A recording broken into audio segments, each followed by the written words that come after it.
Sebentar lagi kita akan terus memulakan sesi kita, kebaktian kita pada petang ini. Haleluya. Ya. Haleluya. Selamat berjumpa kembali di kebaktian kita pada petang ini. Kita percaya kita terus merasakan kasih Tuhan bersama kita. Amen. Kita percaya hadirat Tuhan terus bersama dengan kita pada petang ini dimanapun kita berada. Amen. Katakan kepada teman-teman di sebelah kita, katakan Tuhan itu baik.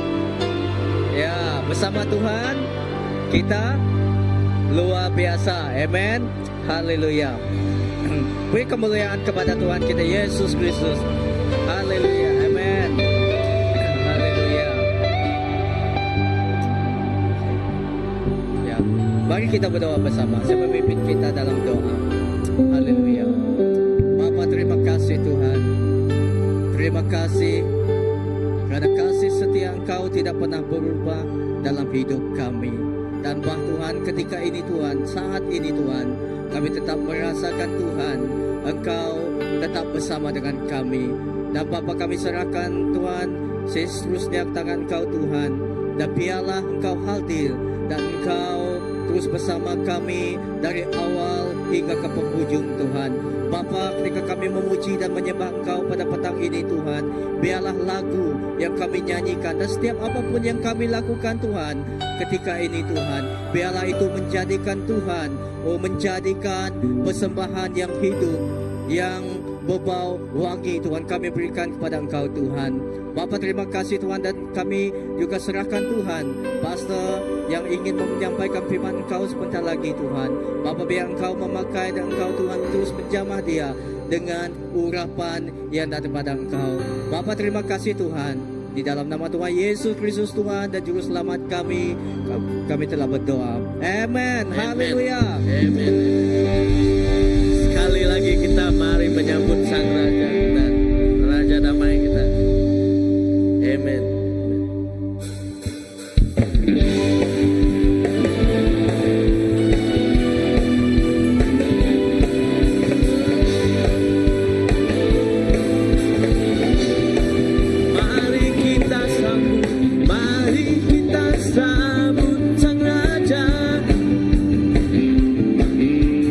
Mari kita puji namanya.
takkan tergoyahkan, dia takkan terkalahkan.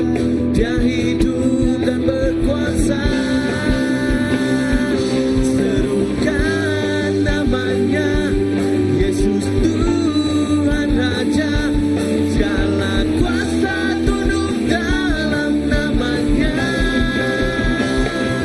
Dia luar biasa, perkasa mulia. Yesus nama di atas segala nama. Serukan namanya, Yesus Tuhan Raja. Segala kuasa tunduk dalam namanya. Dia luar biasa, perkasa mulia. Nama di atas nama Raja. Oh, serukan namanya, Yesus Tuhan Raja. Segala kuasa tunduk dalam namanya. Dia luar biasa, perkasa mulia. Yesus nama di atas segala nama. Serukan namanya, Yesus Tuhan Raja. Segala kuasa tunduk dalam namanya. Dia luar biasa, perkasa mulia. Yesus nama di atas segala nama. Yesus nama di atas segala nama. Yesus nama di atas segala nama.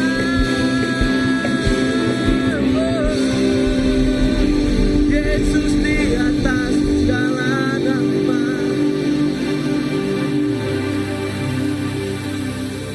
Hanya Kau Yesus.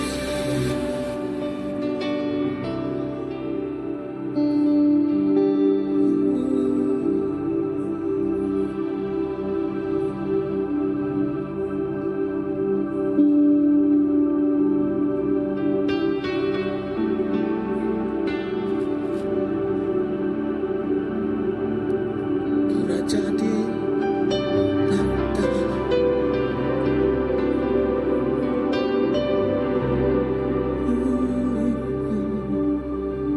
Ingin mengenalmu lebih dalam setiap hari. Berhadapan denganmu dan menyembah.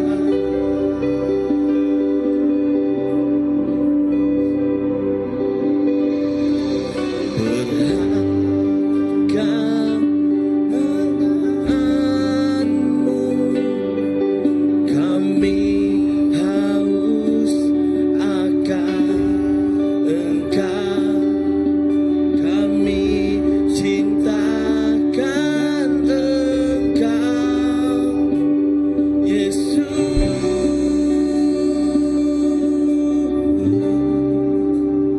Bagi Engkau yang duduk di takhta, bagi Engkau yang hidup selamanya, semua kemuliaan, hormat dan kekuasaan. Semua kemuliaan,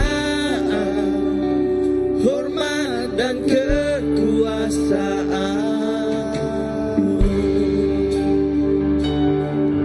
Ku ingin mengenalmu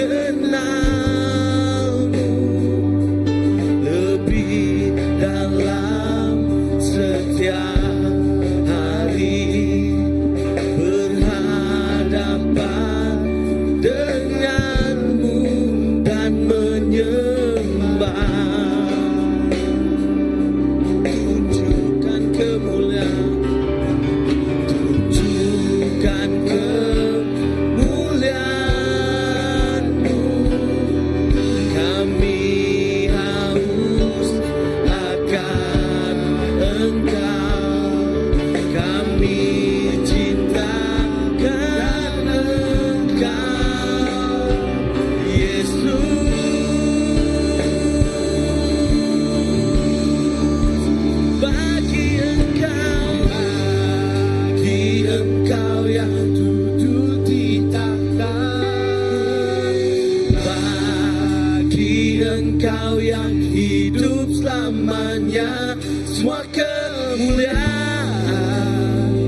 kekuasaan, semua kemuliaan,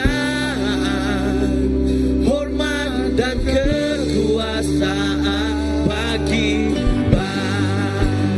Engkau yang duduk di tahta, bagi Engkau yang hidup selamanya, semua kemuliaan, hormat dan kekuasaan, semua kemuliaan,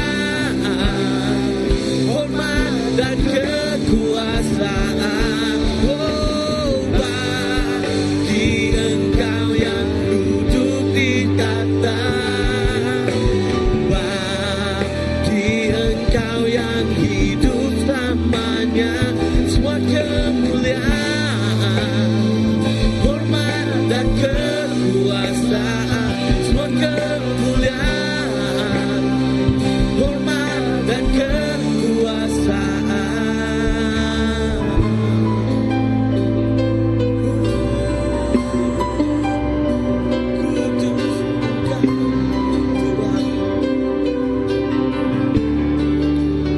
Kudus, Engkau kudus, kudus, kudus, kudus, kuduslah Tuhan, laguku nyanyi kudus, kudus, kudus, kudus, kuduslah Tuhan, Engkau kudus, kudus, kudus, kudus, kuduslah Tuhan, nyanyi kudus, nyanyi kudus, kudus, kudus, kudus, kuduslah Tuhan, Engkau kudus, kudus, kudus, kuduslah Tuhan, nyanyi kudus, nyanyi kudus, kudus, kudus, kuduslah Tuhan, bagi Engkau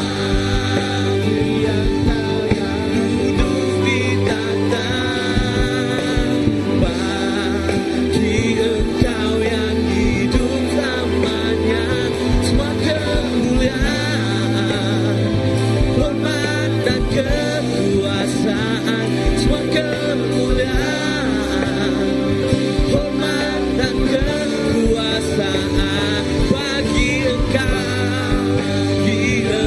yang duduk di tahta, bagi Engkau yang hidup selamanya, semua kemuliaan, hormat dan kekuasaan, semua kemuliaan, hormat dan kekuasaan, semua kemuliaan, hormat dan kekuasaan, semua kemuliaan, hormat dan kekuasaan, semua kemuliaan, hormat dan kekuasaan, semua kemuliaan, hormat dan kekuasaan.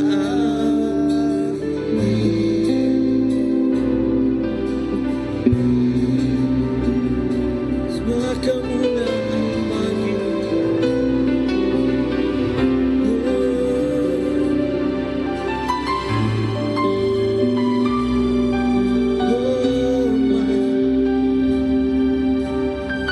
semua kekuasaan hanya bagimu.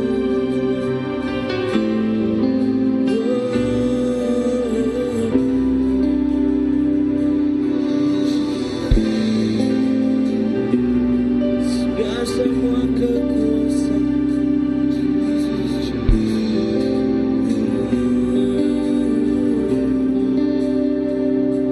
Kau layak disembah.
semesta melukiskan kebesaran Tuhan. Bumi dan surga menyanyikan kemuliaan namamu.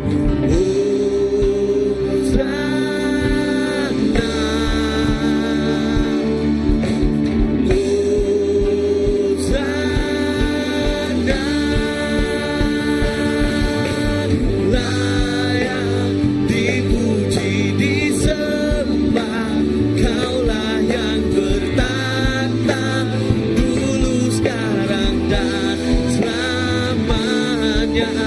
Raja atas segala raja, namamu besar termulia.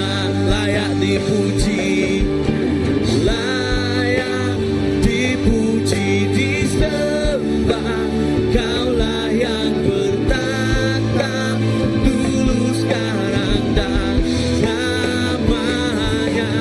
Raja atas segala raja, namamu besar termulia.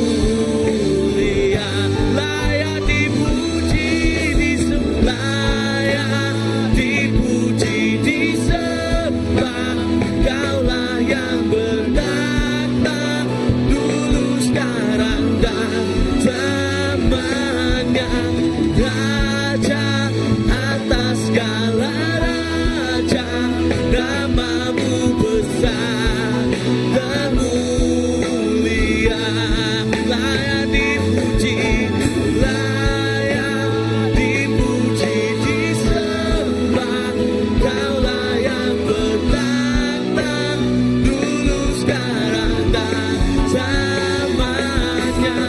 Raja atas segala raja, namamu besar termulia.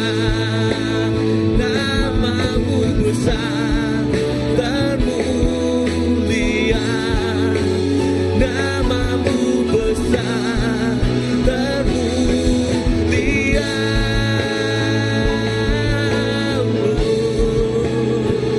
Namamu besar, namamu termulia, Engkau yang mulia. Oh Yesus, Yesus. Oh Yesus, namamu besar dan Kau termulia. Kau Raja atas segala raja. Oh,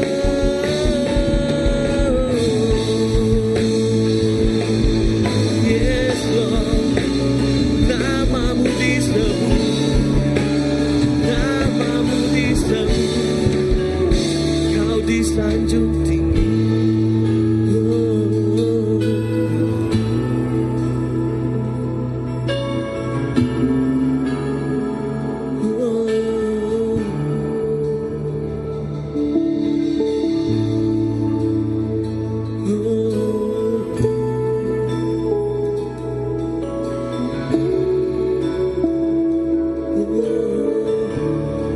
Kami merasakan Engkau.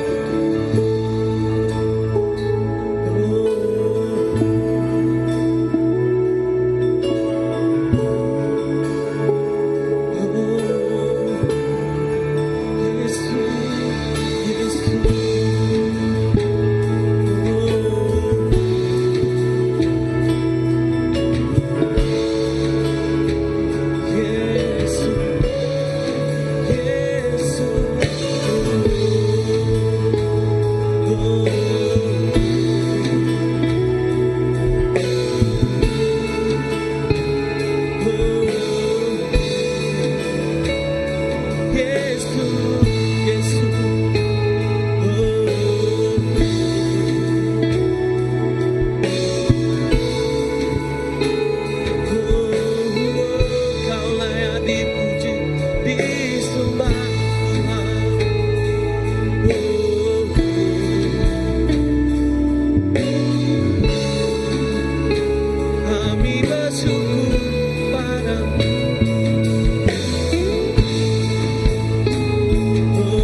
segala raja, namamu besar, termulia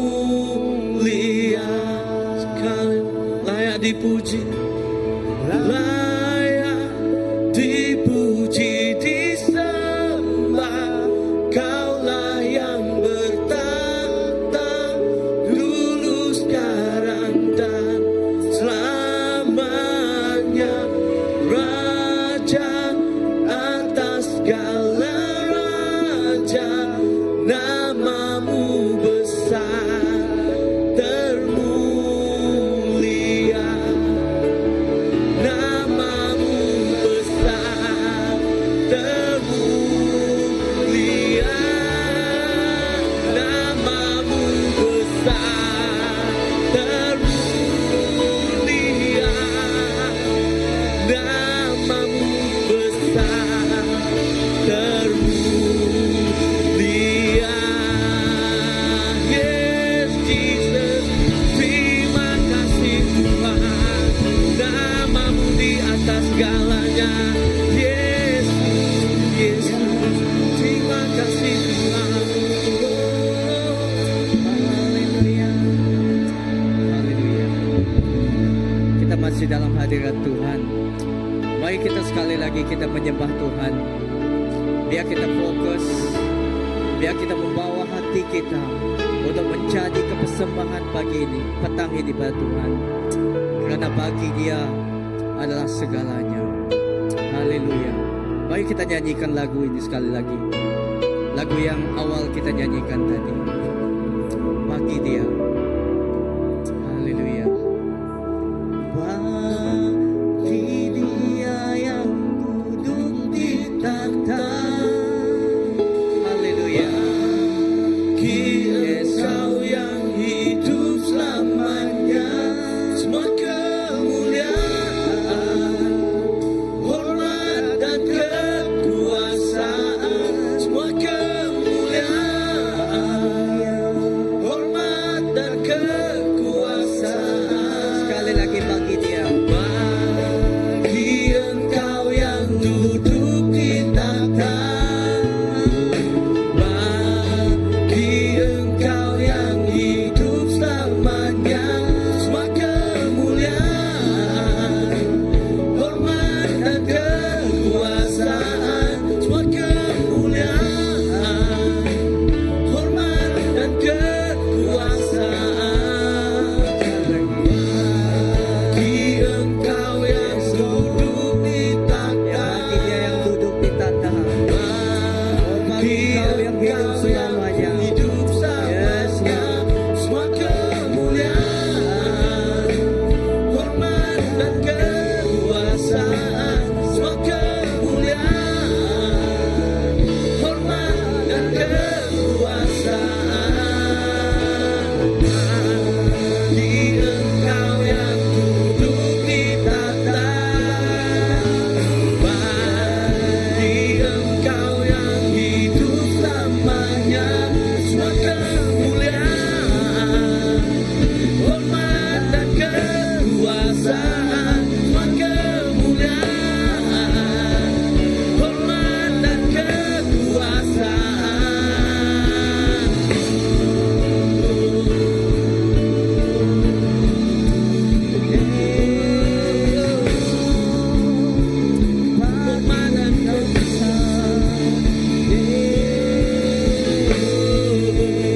Hormat dan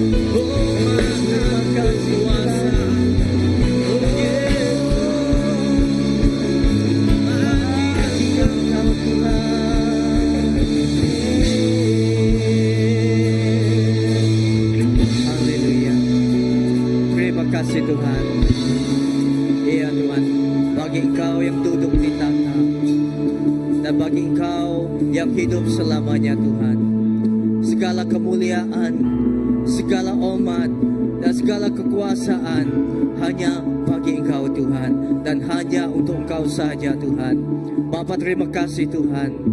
Terima kasih Tuhan, karena Engkau hadir, Engkau datang dalam hidup kami Tuhan, dan Engkau membawa Tuhan, dan Engkau memberikan Tuhan hidup yang baru dalam hidup kami Tuhan. Dan terima kasih atas urapan Engkau Tuhan dalam hidup kami. Dan ketika kami menyembah dan memuji Engkau pada saat ini Tuhan, Bapa, biarlah segala kemuliaan hanya bagi Engkau, dan segala hormat dan segala kekuasaan hanya bagi Engkau. Terima kasih Tuhan. Haleluya. Di dalam hadirat Tuhan kita ingin memberikan persembahan kita kepada Tuhan. Haleluya.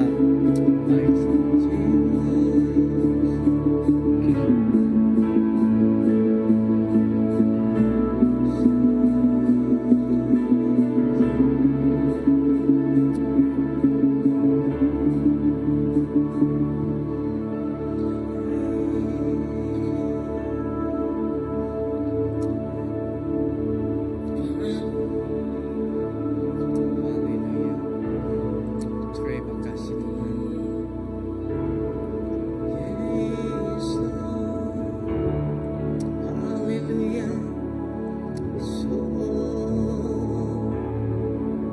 Sadara balama sini. Yes, Uraba sadara balama sini.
Terima kasih Tuhan atas segala berkat yang telah Engkau beri dalam kehidupan kami Tuhan. Tak terbatas dan tak terkira Tuhan. Segala kebaikan yang telah Engkau lakukan Tuhan dan Engkau berikan Tuhan dalam hidup kami. Dan Bapa kami berdoa dan khususnya Tuhan kami serahkan Tuhan segala pemberian ini ke tangan Engkau Tuhan. Berkatilah Tuhan setiap tangan yang telah memberi dengan penuh sukacita. Dan Bapa biarlah Engkau memberkati Tuhan setiap pemberian ini Tuhan untuk kami melakukan kehendak Engkau dan melakukan pekerjaan Engkau yang baik Bapa. Terima kasih Tuhan, ini kami minta hanya di dalam nama Tuhan Yesus Kristus Tuhan dan Juru Selamat kami telah berdoa. Amen. Haleluya. Segala kemuliaan bagi Tuhan kita. Amen. Haleluya. Ya. Haleluya. Oke, salam. Selamat petang sekali lagi. Selamat berjumpa lagi kita di kebaktian petang kita pada pagi ini. Petang ini. Terima kasih kepada tim pujian dan penyembahan kita. Siapa merasa diberkati Tuhan? Amen. Haleluya. Beri kemuliaan kepada Tuhan kita Yesus Kristus. Amen. Dan saya tidak membuang masa. Dengan ini saya menjemput Pastor Nela yang akan memberikan firman Tuhan bagi bagi menguatkan kita pada petang ini. Okey, beri tepukan kepada Pastor Nela untuk memberikan semangat kepada dia. Haleluya. Terima kasih Pastor. Okey. Terima kasih pada Pastor Andy. Beri semangat Pastor.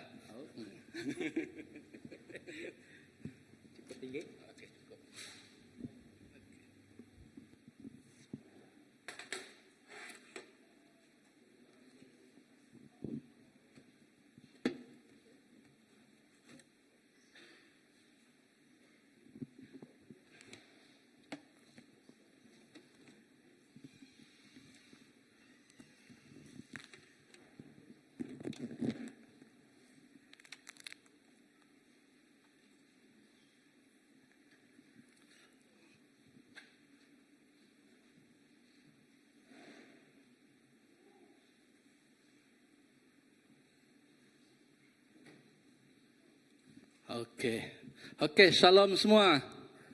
Ya, selamat petang dan selamat bertemu kembali pada ibadah sesi kedua bahasa Melayu kita pada petang hari ini. Saya sungguh terharu dan diberkati kerana sekali lagi kita dapat berjumpa, berkongsi firman dan berkongsi cerita tentang kebaikan Tuhan dalam kehidupan kita setiap hari. Ya, katakan kepada sebelah kita, Tuhan kita baik. Ya, memang Tuhan kita sentiasa yang terbaik. Itulah hakikatnya yang harus kita semua terima dan semua orang kena terima. Di mana dalam beberapa hari lagi yang akan datang, saya percaya semua sorak-sorai, semua supermarket, semua tempat telah berkumandang nyanyian lagu Christmas ataupun Natalnya. Ini menunjukkan bahawa semua dunia bernyanyi suka, bernyanyi gembira dengan kehadiran dan kelahiran Tuhan Yesus ke dunia. Di mana kita sebagai orang yang percaya, orang Kristen yang percaya, kita percaya bahawa Raja yang diutus menjadi bayi, kan? Bukan bayi yang menjadi raja, tetapi raja yang diutus menjadi bayi. Ya, saudara-saudari yang dikasihi Tuhan. Musim Christmas, ya tersatu sedikit lah, ada bunyi iban gitu, Christmas. Itu biasa, perkara biasa. Ya, okay. Musim Christmas kita sering kali dikaitkan dengan cahaya, yaitu bunga-bunga api, cahaya yang macam kita tengok lampu-lampu neon yang dihiasi, hadiah, lagu-lagunya Natal, Christmas dan suasana yang penuh dengan sukacita. Tetapi kita lihat lampu menghiasi rumah dan pusat bandar, yang itu kita lihat, dan kita juga mendengar tentang ucapan damai dan kebebasan, ucapan damai dan pengharapan. Di mana-mana kita mendengarnya, di mana-mana kita mengerti dan tahu setiap lagu, bahkan katakan semua bangsa mereka tahu lagu Christmas, tetapi tidak semuanya tahu apakah itu Christmas. Seperti yang Pastor Philip kata pagi tadi, Christmas, Christ, Mass, itu meraihkan kehadiran Tuhan, bukan Xmas yang itu tiada Tuhan. Tapi ia berbeza. Bagi kita yang percaya, Tuhan itu hadir dan dilahirkan bermula dari hati kita. Ya, mari kita lihat. Christmas ini mengingatkan kita bahawa dalam Yesus kita menerima pengharapan yang tidak dapat dicuri dunia. Dalam Yesus kita menerima damai yang melampaui keadaan hidup kita. Dalam Yesus kita menerima keselamatan yang tidak ternilai. Namun izinkan saya bertanya satu soalan yang sangat jujur dan pribadi. Adakah kita benar-benar merdeka?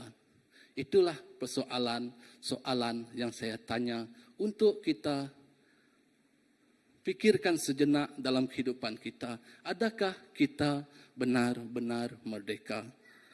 Merdeka dari segi apa? Merdeka daripada ketakutan, ataupun merdeka daripada rasa bersalah, ataupun merdeka daripada berbelenggu masa lalu.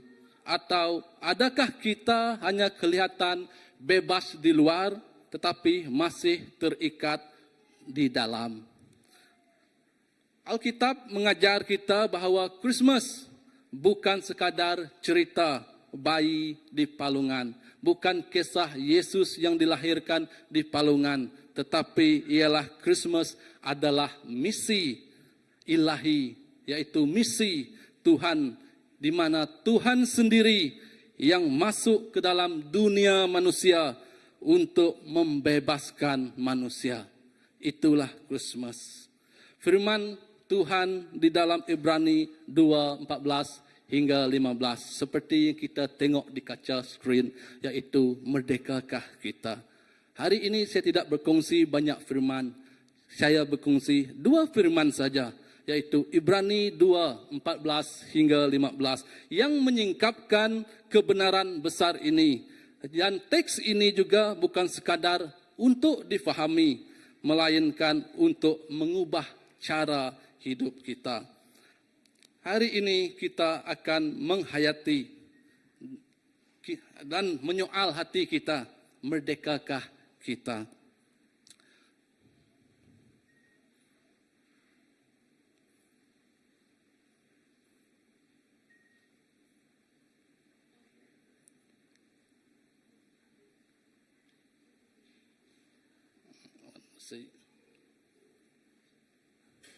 Oh, tidak. Okey, mari kita baca teks di Ibrani 2:14 dan hingga 15. Okey, 14. Kerana anak-anak itu adalah anak-anak dari darah dan daging, maka ia juga menjadi sama seperti mereka dan mendapat bahagian dalam keadaan mereka, supaya oleh kematiannya ia memusnahkan dia, yaitu iblis yang berkuasa atas maut. 15. Dan supaya dengan jalan demikian ia membebaskan mereka yang seumur hidupnya berada dalam perhambaan oleh kerana takut kepada maut. Inilah firman Tuhan, di mana Tuhan Yesus dilahirkan ke dunia ini untuk memberi pengharapan kepada segenap manusia, seluruh umat manusia, bukan seorang, 2 orang sahaja. Di sini kita lihat bahawa untuk kita mengerti mana Christmas itu menurut Ibrani ialah inkarnasi Yesus Kristus yang menjadi manusia, bertujuan untuk menghancurkan kuasa maut dan membebaskan kita dari ketakutan yang memperhambakan kita. Ketakutan yang memerintah kehidupan kita. Ketakutan yang membuat kita limit dalam sesuatu yang kita buat, di mana ini tak boleh, itu tak boleh, ini semuanya ada pantalarang dia yang tersendiri. Tetapi bila Yesus hadir dan lahir ke dunia, diutus ke dunia, itulah yang memberikan kita pengharapan. Itulah yang memberikan kita damai sejahtera. Yang seterusnya juga supaya kita mengalami damai, harapan dan kebebasan. Sama ada dalaman kita yang lahir apabila kita yakin Yesus menang atas kuasa maut dan iblis. Hidup sebagai umat yang merdeka. Inilah tujuan pertanyaan, tujuan Yesus lahir ke dunia untuk memberi pengharapan, memberi kita satu janji yang Tuhan katakan di perjanjian lama, penggenapan janji Tuhan, menggenapi perjanjian Tuhan dalam perjanjian lama, supaya yang Tuhan janji itu adalah sesuatu yang benar dan boleh dipercayai.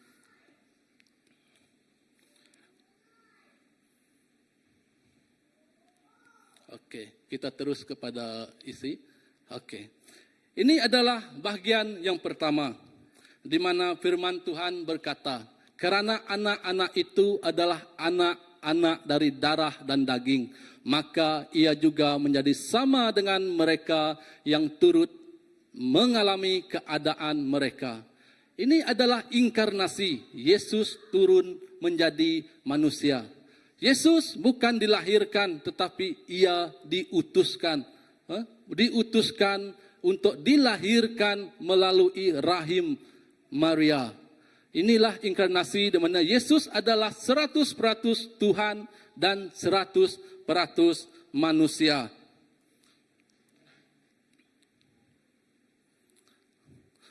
Jadi ini membawa arti bahawa kesediaan Kristus untuk masuk ke realiti manusia menjadi sama seperti manusia turut merasai lemah. Yesus turut merasai lemah, lapar, di mana waktu dia berpuasa di padang gurun, ia turut 40 hari 40 malam, ia turut merasa lemah dan lapar. Itu menandakan Yesus Kristus adalah 100% manusia. Dan Yesus juga menangis di mana saat Lazarus yang meninggal, di mana dia lewat berapa hari untuk sebelum Lazarus dikuburkan sampai ke tempat itu, yang Maria menangis dan menyatakan melutut di bawah kaki Yesus dan melihatnya Yesus menitiskan air mata. Ini juga menunjukkan Yesus juga manusia 100% dan Tuhan 100%.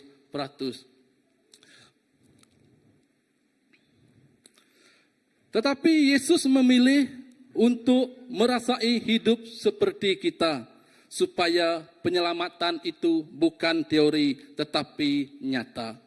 Saudara-saudari, sahabat semua dalam seiman, Yesus berkata melalui hidupnya mungkin seperti ini, aku tahu bagaimana rasanya menjadi kamu. Maksudnya Yesus mengetahui bagaimana rasanya menjadi kita. Karena dia juga menjadi manusia 100%. Menjadi manusia seperti kita. Ada darah, ada daging. Ada perasaan, sama ada rasa itu sakit, sedih, suka, gembira, marah. Ia turut mengalami perasaan yang sama. Jadi tidak ada alasan untuk kita mengatakan bahawa engkau tidak rasa apa yang aku rasa. Dan kalau orang berkata kepada kita, kalau dalam bahasa Iban dia lain, dek ndak mana mau tak kesepik kami. Itu bila kita bercakap satu sama lain, orang tak akan tahu apa yang kita rasa. Jika kita berkata demikian kepada Tuhan, adakah Tuhan tidak tahu apa yang kita rasa? Malah Tuhan merasai sesuatu yang lebih dahsyat lagi dari apa yang pernah kita rasa dalam kehidupan kita. Jika kita bercakap tentang kesakitan, Tuhan mengalami kesakitan. Jika kita bercakap tentang kita diregang, disalib, Tuhan lebih lagi daripada itu. Tetapi kita tidak merasai seperti disalib yang sebenarnya. Tetapi Tuhan merasanya malah lebih dari apa yang kita rasa. Artinya, tiada alasan untuk kita tiada alasan untuk kita jauh, dan tiada alasan untuk kita menganggap Tuhan tidak mengerti apa isi hati kita. Seterusnya, apabila kita merasa letih, apabila kita merasa kecewa, apabila kita bergumul dengan ketakutan dan rasa tidak layak, Yesus berkata, aku tidak faham. Dia berkata, aku pernah di sana.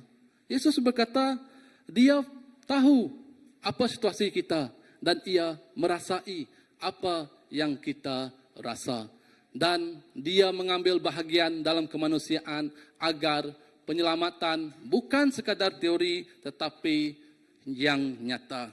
Seperti yang kita tengok dalam Ibrani 2:9, di mana tetapi dia yang untuk waktu yang singkat dibuat lebih sedikit rendah daripada malaikat-malaikat, yaitu Yesus. Kita lihat yang oleh kerana penderitaan maut dimahkotai dengan kemuliaan dan hormat, supaya oleh kasih karunia Allah ia mengalami maut bagi semua manusia. Untuk seketika Yesus diletakkan di bawah itu rendah sedikit daripada malaikat-malaikat. Kerana apa? Kerana ia menjadi manusia. Maksudnya Yesus pergi menjadi manusia, ia tidak meninggalkan keilahiannya, yaitu ia masih yang maha besar, ia masih yang maha kuasa, dan ia juga manusia 100%. Itulah maksudnya. Yesus tidak menggunakan keilahiannya untuk kerja yang tidak sepatutnya, tetapi ia adalah Tuhan dan manusia. Dan cuma bezanya kita manusia yang berdosa. Yesus Kristus adalah manusia yang tidak berdosa. Itulah yang membezakan kita manusia biasa dengan Yesus Kristus.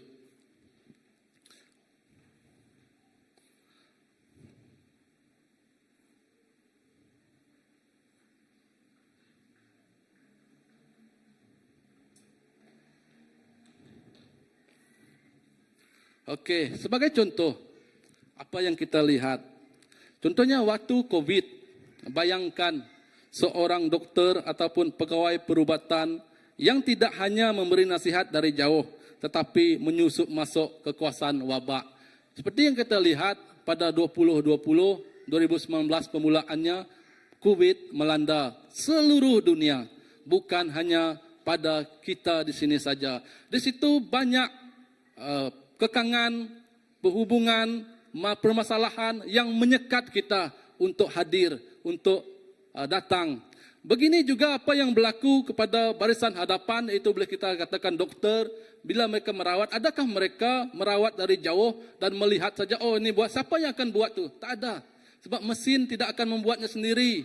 Dan tak ada lagi mesin yang robot yang mengubat orang yang sakit kalau bukan manusia. Inilah yang doktor lakukan kepada pesakit-pesakit COVID pada masa tersebut, di mana ia menggunakan pelbagai pakaian pelindung ataupun menyentuh pesakit yang menanggung risiko demi menyelamatkan nyawa pesakit tersebut.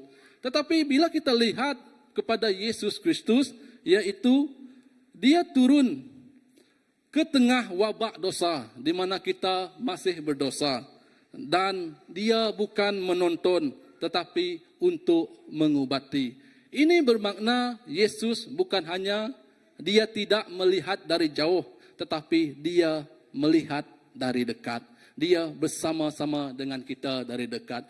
Tuhan tidak melihat dari atas sahaja, tetapi dia turun ke bawah menjadi manusia untuk bersama-sama dengan kita. Membimbing dan memimpin kita. Memberi pengharapan yang baru dalam kehidupan kita. Supaya kita terus berjalan, terus bersemangat dan tahu tujuan kehidupan sebenar kita. Oleh itu, Christmas mengajak kita lebih dekat dan bukan jauh. Dekati mereka yang bergelut ataupun yang retak keluarganya, anak muda yang cemas, warga tua yang sunyi. Yang ini juga satu cara untuk kita mendekati antara satu sama lain. Di samping kita menanam perasaan kasih itu yang bertumbuh serta memberitakan kebenaran kepada semua orang bila Yesus masuk ke cerita kita, yaitu luka tiada lagi dan tiada yang mustahil disembuhkan kepada Tuhan. Ini seringkali dilakukan bila kita lihat ramai orang yang buat caroling ke sana ke sini, caroling untuk menceritakan, memberitahu dan menyampaikan tentang kehadiran Tuhan Yesus kepada semua. Kadang-kadang dalam setiap rumah mungkin ada yang tidak balik, masa Christmas mereka balik. Bila caroling itu, waktu itu kita berjumpa, waktu itu kita menguatkan satu sama lain. Itu adalah satu caranya semasa Christmas yang akan datang. Itu salah satu caranya untuk kita memberitakan tentang kebaikan Tuhan di dalam kehidupan kita. Kalau dulu bila Christmas, bagi saya banyak benda yang kita tak tahu, banyak benda yang saya tak tahu. Itu dulu. Kenapa? Kalau Christmas, saya fikir itu hanyalah suatu perayaan sahaja. Perayaan yang kita perayaan, tak ada perlu pun ke gereja apa semua. Bila kita rasa nak, pergi. Bila kita rasa tak nak, tak payah pergi. Itu ikut rasa kita saja. Itu yang saya alami pada suatu ketika itu dulu. Saya tidak mengerti pun apakah istilah Christmas itu. Saya tidak mengerti pun apa yang patut saya lakukan di waktu Christmas itu. Sampaikan dalam keadaan yang itu kita berseronok, kita bergembira, kata Reverend tadi, Elis kurangnya ada lagu Christmas pun berkumandang di dalam rumah kita. Tetapi dulu saya tak lagu Christmas. Yang berkumandang itu kadang-kadang kalau ada lagu Wai Seberai berkumandang. Dia tidak Christmas. Itu kehidupan yang dulu. Kehidupan kita yang tidak mengerti apa Christmas sebenarnya dalam kehidupan kita. Apa Christmas sebenarnya yang kita harus ketahui dalam kehidupan kita. Kadang kita lebih ikut kepada Christmas sebagai perayaan hanya bagi dunia. Menyenangkan hati dunia. Menyenangkan hati orang. Menyenangkan, kita ikut orang. Bukan orang yang mengikut kita. Tetapi kita lupa. Kita mengecewakan hati Bapa, hati Tuhan. Di situ, bila kita lihat pada hari ini, kita mengerti Christmas itu memberi makna yang sungguh luar biasa kepada kehidupan kita yang percaya. Jadi, untuk ini, biarlah kita harus bersama-sama, bersatu, mengetahui kenapa Tuhan itu lahir ke dunia. Sebab itu tajuk itu tadi, merdekakah kita. Kadang kita masih rasa tidak mengetahui, itu yang menyebabkan kita banyak pikiran yang mengganggu kita, yang membuat kita limited untuk membuat sesuatu. Limited untuk mengetahui kebenaran dalam yang sepatutnya kita ketahui. Yang kedua adalah kemenangan di salib, yaitu kuasa maut dipatahkan. Supaya melalui kematiannya, ia memusnahkan dia. Dia yaitu iblis yang berkuasa atas maut. Sebelum Yesus dilahirkan, ialah iblis yang berkuasa di atas maut. Di mana iblis itu, ia membuat pelbagai cerita. Iblis itu yang menyebabkan manusia tidak mengetahui apa yang salah, apa yang patut dan tidak. Semuanya hentam keromok saja, kata Reverend. Semuanya mereka hentam saja. Kenapa? Kerana tiada tampak, tidak mengetahui. Kerana tiada penebusan yang kekal selamanya untuk kita manusia.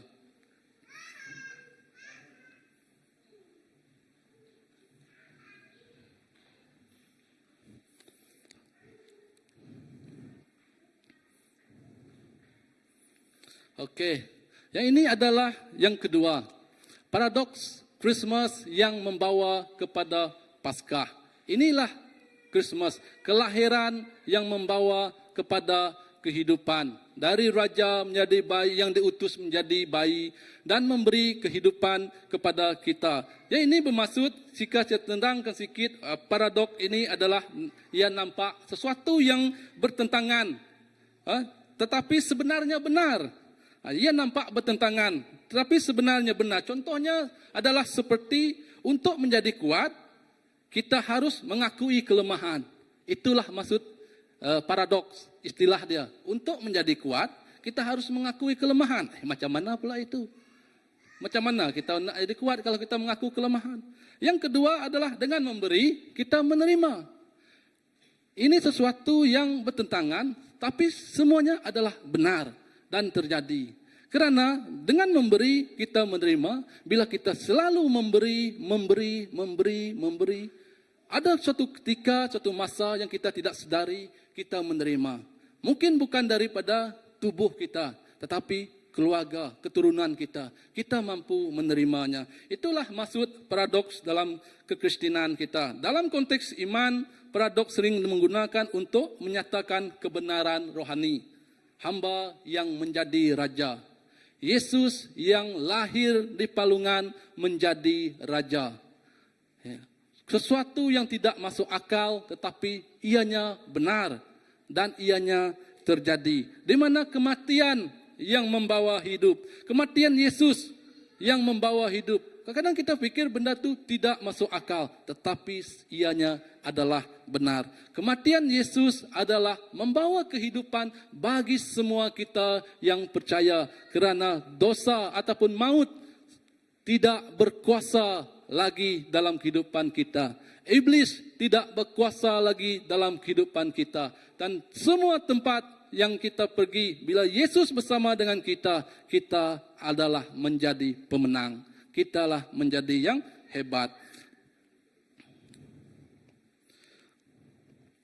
Paradoks yang saya katakan adalah Kristus yang membawa kepada Paskah, yaitu Kristus Allah datang dalam kerendahan hati, yaitu yang pertama, Allah yang maha kuasa memilih untuk menjadi bayi yang lemah.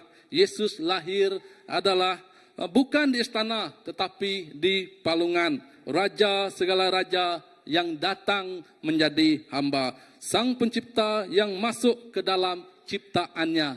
Itulah kelahiran Yesus, Sang Pencipta yang masuk ke dalam ciptaannya. Firman Tuhan yang telah menjadi manusia dalam Yohanes 1:14, firman yang menjadi manusia. Ini bermakna kuasa Allah dinyatakan melalui kerendahan, bukan keagungannya. Yang kedua adalah inkarnasi yang menuju kepada salib. Kelahiran adalah langkah pertama menuju kematian. Yesus tahu, dia tahu tujuannya lahir ke dunia, tujuannya diutus ke dunia dalam secara normal seperti kehidupan orang manusia yang lahir. Ia tahu kemana tujuan hidupnya selepas itu, kemana apa yang ia lakukan selepas itu, ia tahu.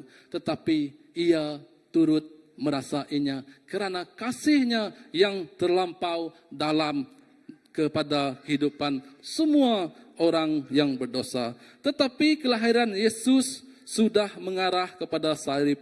Palungan dan salib tidak dapat dipisahkan. Dia dilahirkan bukan untuk hidup selesa, tapi untuk menyerahkan nyawanya. Seperti yang kita tengok dalam Mark 10:45, anak manusia bukan datang untuk dilayani, melainkan untuk melayani dan untuk memberikan nyawanya. Itulah tujuan kehadiran Yesus kepada dunia ini. Supaya segenap kita, setiap kita adalah berkuasa di atas segalanya. Setiap orang kita adalah mempunyai authority yang jelas di dalam Tuhan. Yang ketiga adalah kematian yang mengalahkan maut, di mana kematian menjadi jalan kepada kehidupan. Salib melambangkan kegagalan menurut dunia, tetapi melalui salib dosa dikalahkan. Melalui salib kita mendapat kemenangan, dan kubur yang sepatutnya menurut cerita menjadi pintu kebangkitan. Kubur yang menurutnya cerita kekalahan bagi kita apabila Yesus telah mati. Tapi hakikatnya kubur itulah memberi kebangkitan. Kubur itulah menjadi pintu untuk kita bangkit dari dosa dan berkuasa atas dosa. Iblis tidak mampu menjadikan kita rendah, menjadikan kita mengikut kehendaknya semata-mata. Tetapi dengan adanya kebangkitan Yesus, kita dijadikan manusia yang baru.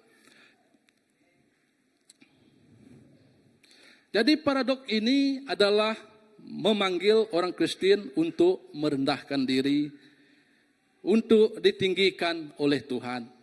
Ia memanggil kita semua seperti Yesus yang merendahkan diri, raja yang lahir di tempat yang kandang binatang, boleh kita kata macam seperti itu, di palungan. Tetapi hakikatnya ia adalah raja dan mati semata-mata untuk kita. Ini adalah kasih Tuhan yang begitu dalam sekali kepada kita semua. Kasih Tuhan yang tidak berkesudahan hingga akhirnya. Sehingga kan ia sanggup ke dunia ini memberi kehidupan yang baru kepada kita. Saya percaya setiap orang yang mahu mengikut kehendak aku, kata Yesus, ia harus menyangkal dirinya dan memikul salibnya. Yaitu dalam Lukas 9:23. Kita harus menyangkal diri kita sendiri dan memikul salib, yaitu kehidupan kita. memikul, apa yang mengganggu kita, membebankan kita, sama ada dari segi pikiran kita, dari segi apa yang kita tempuhi dalam kehidupan kita pada hari ini. Kadang-kadang macam-macam yang kita tempuhi. Seperti yang Pastor Philip kata pagi tadi juga. Sebagai seorang penjawab awam, ya memang betul. Semua kami menerima surat yang sama. Ya, surat arahan dari kementerian. Dari mana perhubungan seperti yang terlarang. Di mana kalau kita melakukan itu boleh kena tata tertib dan dibuang kerja. Kerana sebagai penjawab awam kita harus mencerminkan credibility ataupun penjawab awam yang betul-betul berintegriti supaya tidak terjerumus dalam keadaan yang seperti itu. Dan kita juga jadi benda, tempat di mana orang awam lihat apa yang kita perbuat. Jadi kadang-kadang saya bergurau dengan kawan saya. Sanu, kalau lepas ni, kalau ada kopi jangan dekat-dekat kata. Nanti boleh kena nanti kata. Dia ketawa saja kata. Tapi itulah kalau kita bergurau. Saya seronok bergurau. Ada satu hari dia tanya pada saya, Sanu, dia kata, macam mana pendapat kamu? Dia kata, apa dia? Kalau kita asyik tiap tahun kita buat upacara sembahyang untuk orang yang sudah meninggal, dia kata. Kita sembahyang, kamu rasa wajib kah tidak? Dia kata. Sebab persoalan dia tanya, wajib ke tidak? Saya kata ke dia, kalau saya tidak wajib. Dia kata, kenapa? Apa tujuan kamu sembahyang? Ialah sembahyang untuk dia masuk ke surga apa semua. Oh, hebat kamu. Dia kata ke dia, kenapa? Kenapa Sanu hebat? Ya, kerana kita dah mengambil tempat Tuhan. Kita dah tahu dah orang yang meninggal tu dia pergi ke neraka. Sebab itu kita suruh dia masuk surga. Jadi kamu sudah ambil tempat Tuhan, mengatakan dia pergi ke neraka. Oh, betul juga Sanu. Ya. Memang sepatutnya begitu. Kadang kita tiap tahun kita berdoa untuk orang sudah meninggal. Saya katakan dia, kita bukan hanya berdoa, tidak berdoa untuk orang meninggal. Tapi kita harus berdoa dan menguatkan orang yang masih hidup. Supaya mereka terus tahu tujuannya dan hidup di dalam Kristus. Keselamatan itu ada untuk mereka. Jadi baru dia, oh betul juga, oh memang logik dia kata. Iyalah sebab kita bukan Tuhan. Kalau kita berdoa, Tuhan tempatkanlah mereka di tempat orang. Maksudnya, kita dah tahu dah, dia pergi ke mana. Jadi Tuhan tak payah buat kerjalah kalau macam tu. Kalau kita tahu. Jadi itulah seharusnya kita mengerti kenapa kita harus berdoa untuk orang yang masih hidup. Yang mati ceritanya telah tamat. Dan saya katakan kepada dia, siapa kita untuk menghakimi orang lain? Walaupun di saat kehidupan, sepanjang kehidupannya, umurnya 100 tahun contoh, tiba-tiba dalam 2-3 hari, dia betul-betul menyerahkan kehidupannya dalam Tuhan saat sebelum dia mati, 2-3 hari sebelum mati. Masuk neraka ke surga. Saya kata ke dia, itu saya ataupun kamu tidak tahu. Yang tahu adalah Tuhan. Kerana kita tidak menghakimi sesiapa. Kita adalah terus dengan kehidupan kita, berusaha dengan kehidupan kita melakukan sesuatu yang terbaik. Bukan untuk menyenangkan hati manusia. Bukan untuk menyenangkan hati orang lain. Tetapi menyenangkan hati Tuhan. Bayangkan, ya ini COVID dan seterusnya. Okey, yang ketiga adalah pembebasan dari ketakutan yang memperhambakan. Next. Ilustrasi tadi, okey. Oh kan, ini back paradox. Ya.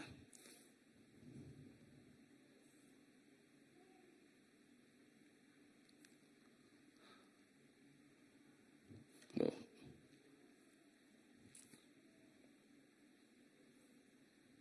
Oke.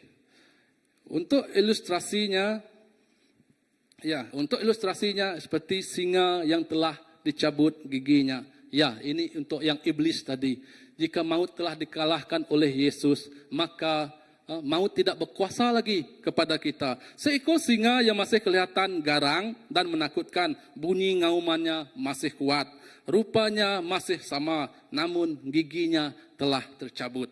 Itulah yang kita gambarkan kepada iblis sejak apabila Yesus telah mati dan bangkit semula di kayu salib, memberi kehidupan baru kepada kita. Ia seolah-olah seperti singa yang telah dicabut giginya. Ia masih mengaum, ia masih garang, ia masih mengganggu kita, ia masih membuatkan kita rasa tidak selesa, masih membuatkan kita rasa kita, oh kenapa macam ini, kenapa macam itu. Yaitu banyak, kerana ia tetap ada dan rupanya masih sama, tetapi kuasanya, yaitu giginya, cengkamannya tiada lagi. Ia tidak berkuasa kepada kita semua. Begitulah maut.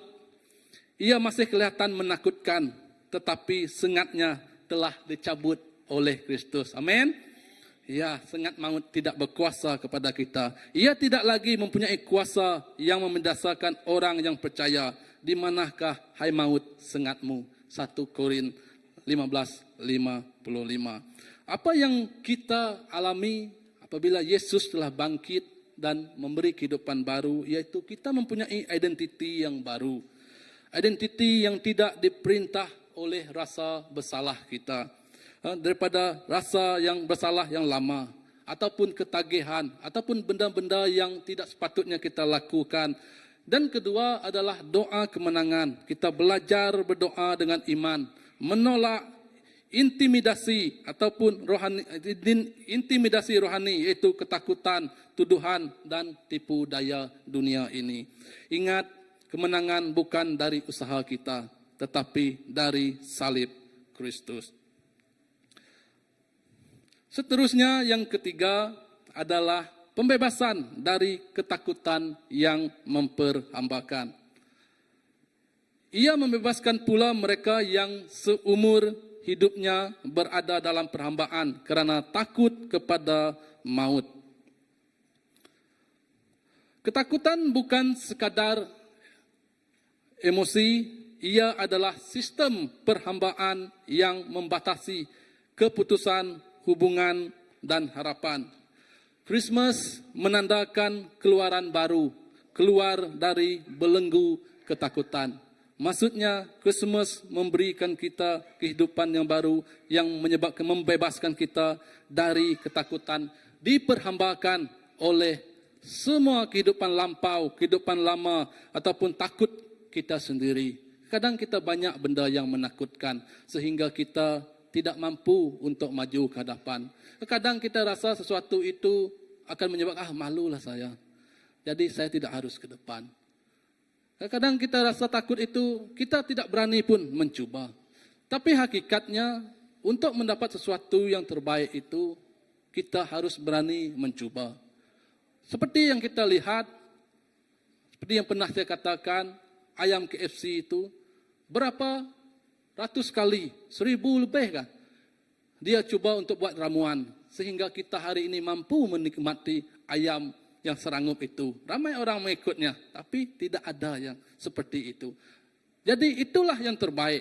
Dalam kehidupan kita, walaupun berapa kali kita mencuba, karena kita masih ada pengharapan, kita masih ada tujuan, kita masih mengetahui apa kehendak Tuhan dalam kehidupan kita, maka kita haruslah berani berjalan ke hadapan.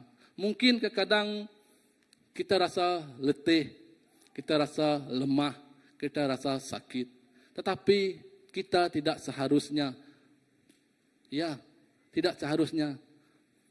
melangkah ke belakang.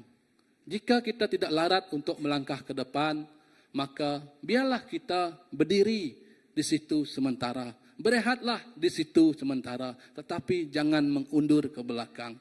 Karena orang yang hebat itu adalah bukan orang yang mampu lakukan segalanya. Orang yang hebat itu kerana ada Tuhan di dalamnya dan mampu kontrol, mengawal kedagingannya, pribadinya. Itulah orang yang hebat. Bukan orang yang mampu melakukan segala sesuatu. Itulah bila kita rasa terus di tempat yang sama berdoa, meletakkan Tuhan dalam kehidupan kita, dengan kekuatan yang baru, kita melangkah semula dan maju ke hadapan. Dan jangan menoleh ke belakang. Satu perkara yang saya baca, yang kita ketahui semua mungkin, yaitu satu perkara yang Tuhan tidak nampak dalam kehidupan kita. tahu siapa perkara yang Tuhan tidak nampak dalam kehidupan kita. Ya macam ni cerita dia. Ada satu kisah budak ini dia tanya kepada pastor. Dia tanya pastor, dia kata, adakah perkara yang Tuhan tidak nampak dalam kehidupan kita? Dia tanya. Jadi pastornya jawab, ada. Kalau ada, apa dia pastor? Dia katakan, dosa kita. Bila kita telah menerima Tuhan Yesus, menyerahkan kehidupan total kita kepada Yesus, Tuhan tidak mengingatkan lagi dosa kita yang lampau. Tuhan tidak mengingatkan lagi sejarah kita yang lampau. Siapa kita di tempat lampau? Tuhan tidak mengingatkan itu lagi. Tetapi apa yang Tuhan katakan adalah janji-janjinya untuk tetap setia bersama kita. Janji-janjinya untuk memberi pengharapan kepada kita supaya kita tidak menjadi mangsa dunia tetapi menjadi keterang bagi dunia ini.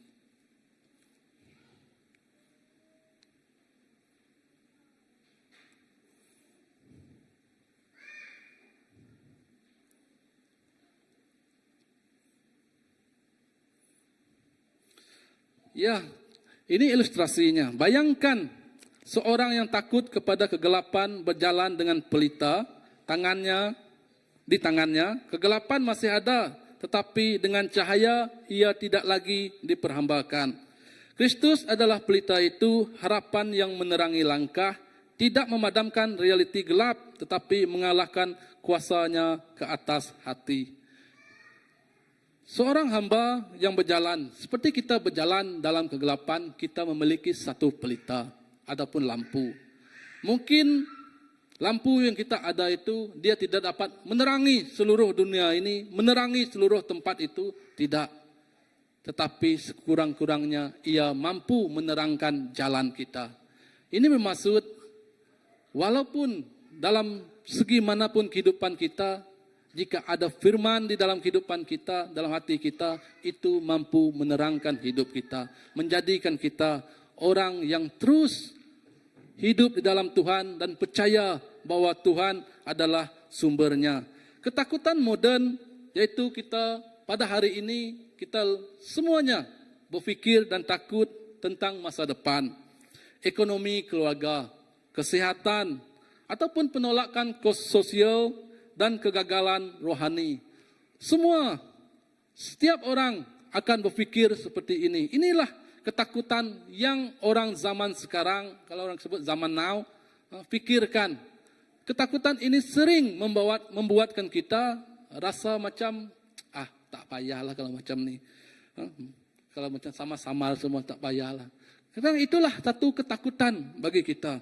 Ketakutan zaman sekarang. Yang seterusnya untuk jawapan Krismas kita, iman yang berkembang melalui perkataan, doa, hubungan dengan komuniti, pelayanan kita dalam gereja kita, melibatkan diri dalam aktiviti pelayanan kita bersama dengan orang lain, dan letakkan Tuhan di tengah-tengah kehidupan kita, itulah akan menyebabkan kita tidak takut, membuatkan kita kuat untuk berjalan dalam pengharapan. Oleh itu, catatkan ketakutan utama kita semua, sekiranya ada, dan serahkanlah ia kepada Tuhan. Biar Tuhan yang bekerja lewat kehidupan kita. Untuk yang terakhirnya, yang keempat adalah hidup merdeka, yaitu mengasihi, mengampuni, dan bersaksi.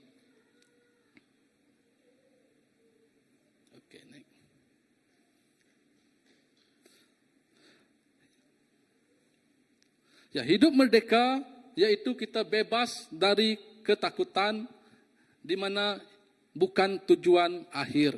Ia adalah modal untuk misi orang merdeka, mengasihi tanpa syarat, yaitu mengampuni dengan murah hati dan bersaksi tentang harapan di dalam Kristus. Bersaksi tentang kehidupan di dalam Kristus. Oleh itu, orang merdeka adalah mampu mengampuni, sanggup berasi. Ya, jika kita masih hidup dalam ketakutan, tentu kita sukar mengasihi. Jika kita masih terikat masa lalu, kita sukar untuk mengampuni. Tetapi orang yang telah dibebaskan hidup dalam hati yang terbuka. Mungkin minggu ini Tuhan memanggil kita untuk mengambil satu langkah kecil, yaitu mengampuni seseorang, memulihkan hubungan, dan mengasihi seseorang yang sukar, dan berkongsi iman dengan satu orang, ataupun berkongsi pengharapan dengan satu orang. Itu mungkin langkah yang boleh kita ambil untuk memberi, ataupun memberi kekuatan kepada orang supaya ketakutan itu bukan sebagai penghalang untuknya terus maju ke hadapan.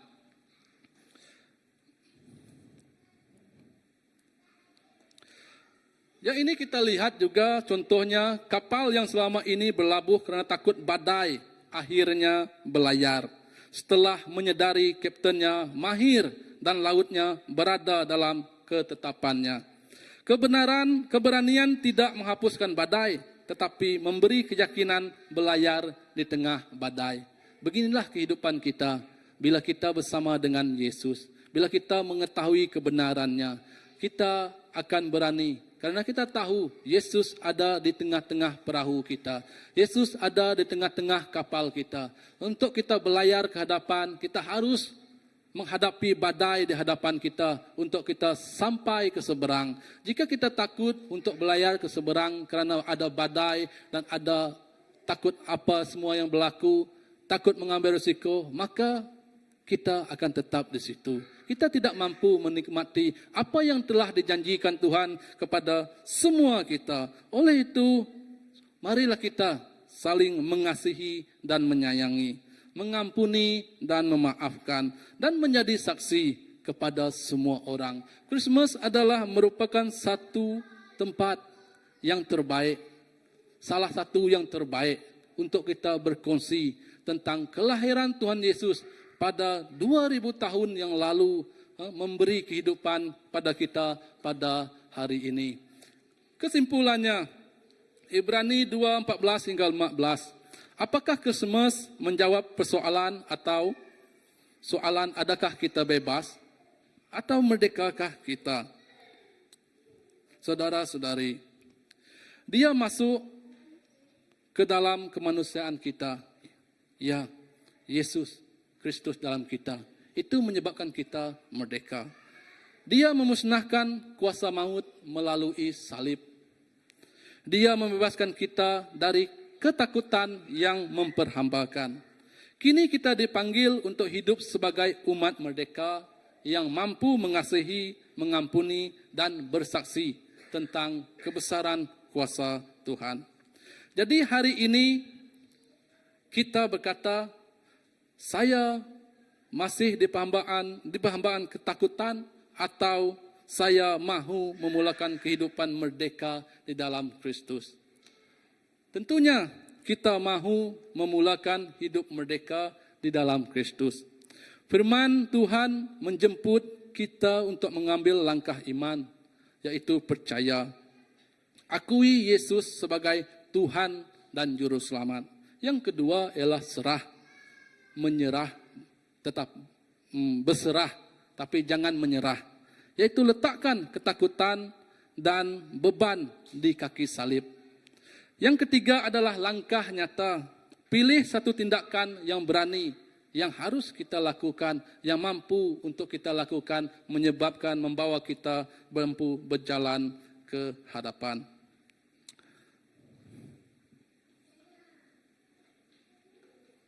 Ya, sebagai penutupnya, Tuhan yang lahir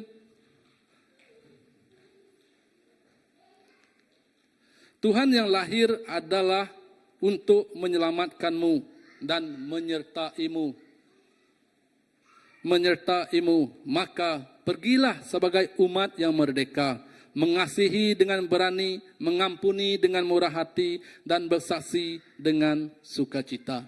Biarlah Christmas kita pada tahun ini kita mengetahui apalah yang sepatutnya kita lakukan. Kita mengetahui apakah tujuan dalam kehidupan kita.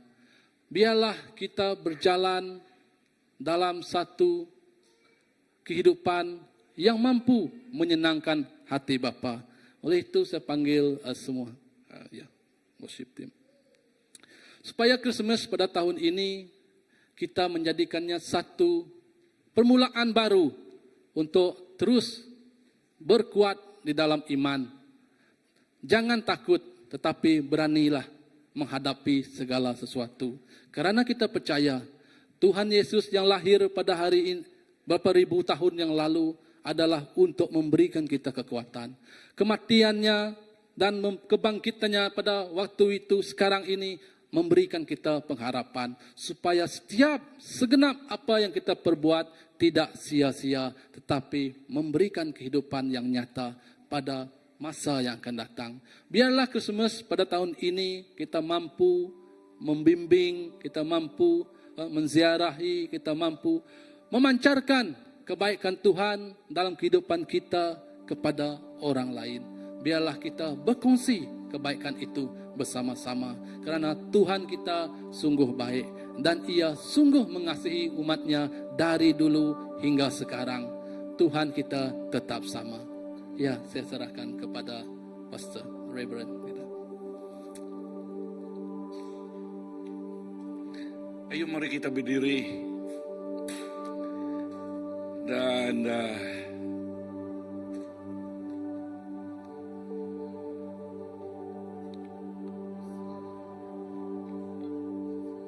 waktu kita berdiri, Ibrani 2:14 hingga 15, Yesus memerdekakan kita.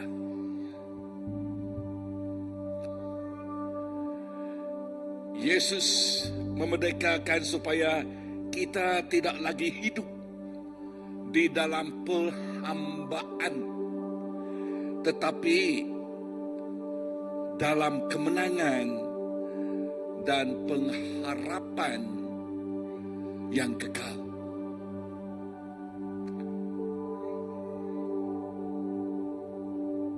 Di sini menggambarkan Yesus menjadi manusia supaya kita dapat ditebuskan. Dia menebus kita.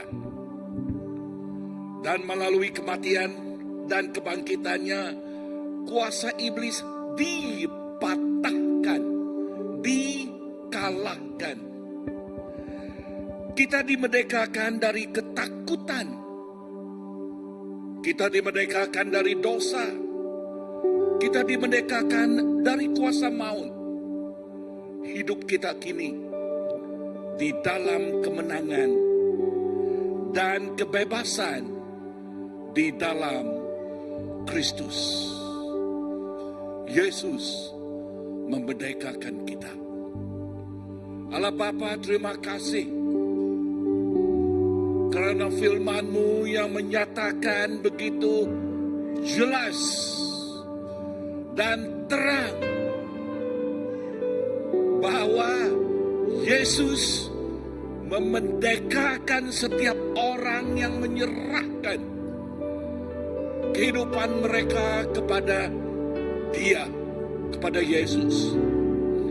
Yesus memerdekakan dari segala ketakutan, dari segala dosa, dari segala kuasa maut. Nah, kehidupan kami tidak dibelenggukan, diikatkan, dihantui segala hayalan itu, gambaran itu, sebab dia hanya seperti singa yang tidak ada gigi. Bersama dengan Yesus, bersama di dalam kemenangan Tuhan, bukan dengan kepintaran atau kekuatan kami manusia, tetapi perbuatan Yesus Kristus di kayu salib yang memerdekakan kami. Bapa, terima kasih kepada kebenaran itu.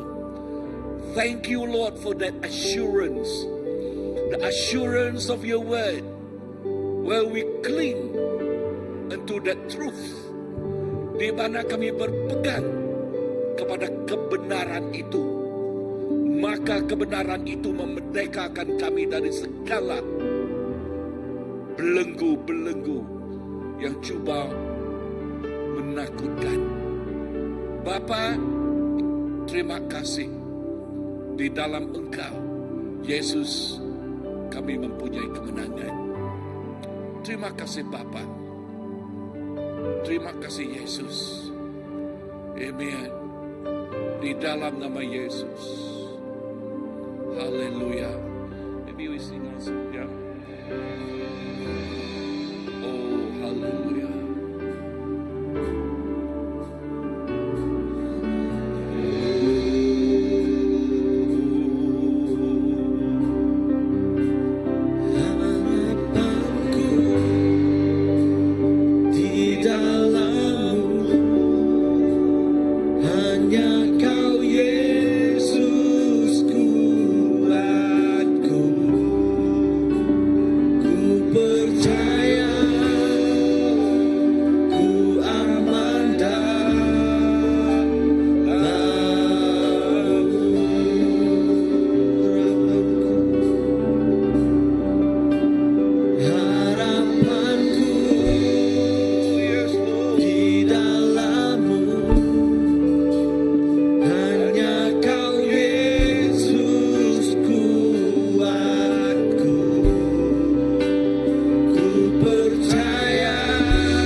Ngagai Inay Anita, kami percaya, lalu kami nemu semua penyakitnya udah dialahkan. Udah dialahkan. Penyakit kayapnya udah dialahkan. Darah Tuhan Yesus nucia ripunya pala datai ngege ujung kaki. Dia tu Inay Anita, inah dia tu. Yes, lebuah ya pak rumah dia baru datai. Inah dia tu yang ngasai kenerempu gerai. Udah dikerai oleh Nuan. Terima kasih Tuhan. Kenyet sidak ya lebah ngage dutul. Gila, oh udah rangkai. Udah rangkai. Oh yes. Terima kasih Tuhan, laban kami nemu darah Nuan Nucia. Lalu kami nyebut Ma Anita dia tu dikerai kenuan. Dalam nama Jesus. Amen, amen, amen. Bisa orang nak buka kita ni minta sampai. Kita percaya Yesus nang amat lekas jakut Tuhan. Yesus memerdekakan kita. Ya, Tuhan Yesus sudah memerdekakan kita. So, ya terkak ya, ianya kita berpegai bab namanya. Amen. Haleluya. Okay, tinadai kita duduk makan. Kita duduk dulu lalu ngagai orang ngagai Pastor Andy beri jakut gerah.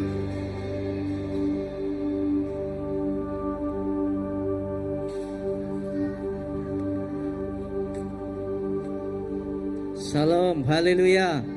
Saya percaya setiap kita diberkati, amen.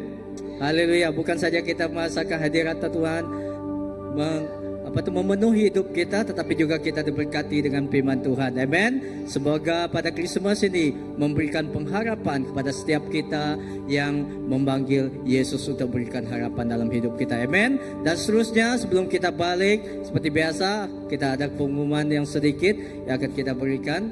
Okey, persekutuan doa dan komsel, iaitu persekutuan doa pada minggu hadapan, iaitu pada malam Rabu.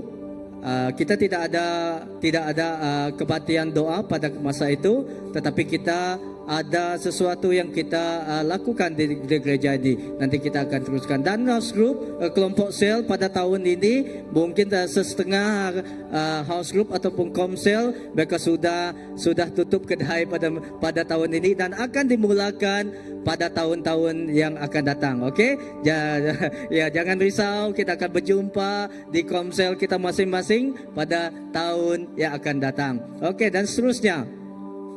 Okey, ini adalah Christmas Eve. Kita ada kebaktian Christmas Eve pada Rabu itu. Oleh kerana itu kita tidak mempunyai kebaktian doa di tempat ini, tetapi kita ada kebaktian itu service atau Christmas Eve yang kita akan lancarkan di tempat ini pada Rabu. Ya, di sini kita lihat 24 hari bulan, tetapi jam 7.30, tapi kita telah ditukar kepada 6.30 petang. Okey, kita sudah berada di sini ya, sebab kita ada jamuan makan bersama, fellowship bersama. Dan pada 6.30 bukan kita datang ke tempat ini, tetapi kita sudah berada di tempat ini. Jadi sesiapa yang hadir pada masa itu, kita harus datang lebih awal, ya, pukul 6 ataupun 5.30. Dan servis kita dan kebaktian seterusnya kita akan bermula pada jam 7 seperti itu. Dan tetapi datang awal 6.30. Kita ada jamuan makan bersama di sini, okey? Dan seterusnya dipahamkan ada daripada